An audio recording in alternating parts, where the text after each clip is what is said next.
పార్టీలో ఉండొచ్చు, ఉండలేకపోవచ్చు. ఒకసారి ఏదైనా ఇన్సిడెంట్ జరగగానే ముందు నేను చెప్పకముందే వాళ్ళే కల్పించేస్తారు. ఉదాహరణకి మన అబ్బాయి ఇప్పుడు రాడు, కనిపించు.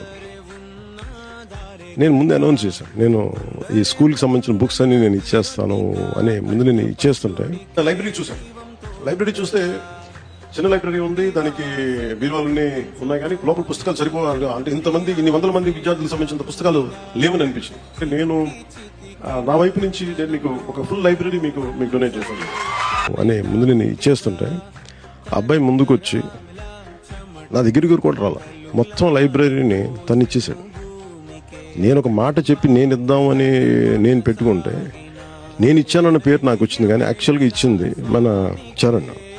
మరి అబ్బాయిని ఏమనాలి, ప్రదాత అనాలి కదా. అలాంటి వారికి కూడా పార్టీలో సముచిత గౌరవం ఇవ్వాలి సదుద్దేశంతో వారికి ప్రదాత అనే పేరుతో మేము గుర్తింపిస్తున్నాం.